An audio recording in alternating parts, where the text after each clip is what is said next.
رمضان رمضان رمضان رمضان رمضان رمضان نحمده ونصلی علی رسولہ الکریم۔ برادران اسلام، مسجد اقصی یہ اسلام کی تیسری سب سے مقدس مسجد ہے، اور رسول اللہ صلی اللہ علیہ وسلم نے فرمایا کہ بیت المقدس ہی میں حشر کا میدان قائم ہوگا۔ یہاں رسول اللہ صلی اللہ علیہ وسلم نے تمام انبیاء کرام کی نماز کی امامت فرمائی، اور یہیں سے آپ کا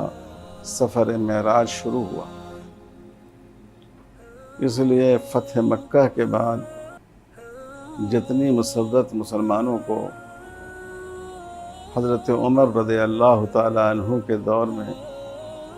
فتح بیت المقدس سے ہوئی اور کسی واقعے سے نہیں ہوئی۔ بدقسمتی سے یہ تیسرا اسلام کا مقدس و بابرکت مقام اس وقت یہودیوں کے ہاتھ میں ہے، جو ظلم و جور پر آمادہ ہیں، اور وہ چاہتے ہیں کہ بیت المقدس شہر میں کوئی مسلمان فلسطینی باقی نہیں رہے، اور اس شہر کی حیت پوری طرح بدل دی جائے۔ اسی لیے یہ وقتاً فوقتاً ظلم کرتے رہتے ہیں۔ بے حد افسوس کی بات ہے، رنج کی بات ہے، اور تمام مسلمانوں کے لیے سخت صدمہ اور تکلیف کی بات ہے کہ کل یعنی 8 مئی کو مسجد اقصی پر عین نماز تراویح کے درمیان اسرائیلی دہشت گردوں نے، اور جو اسرائیلی فوج ہے وہ دنیا کا سب سے بڑا دہشت گرد گروہ ہے، اس نے حملہ کر دیا، اور ایسی سفاکی کا ثبوت دیا کہ نہ بوڑھے کو دیکھا، نہ بچے کو، نہ مردوں کو، نہ عورتوں کو۔ ان پر ایسی شلباری کی کہ 200 سے زیادہ افراد زخمی ہو گئے،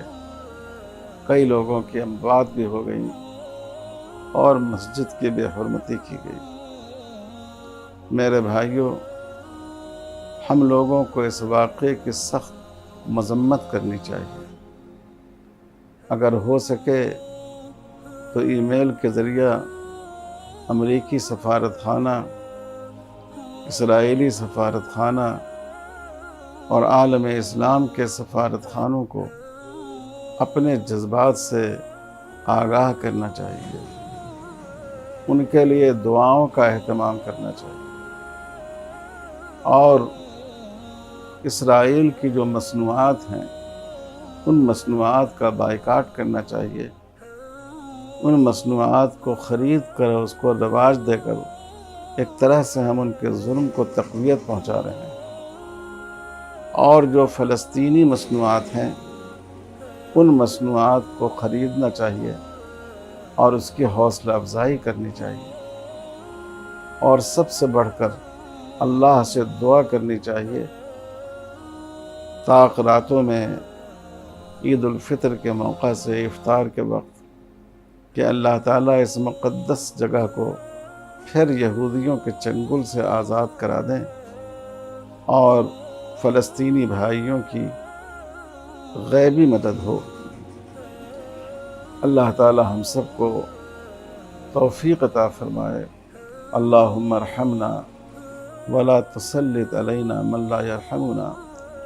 اللہم نجعلک فی نحورہم ونعوذ بک من شرورہم، وصلی اللہ علی خیر خلقہ محمد وعلی آلہ وصحبہ اجمعین، والحمد للہ رب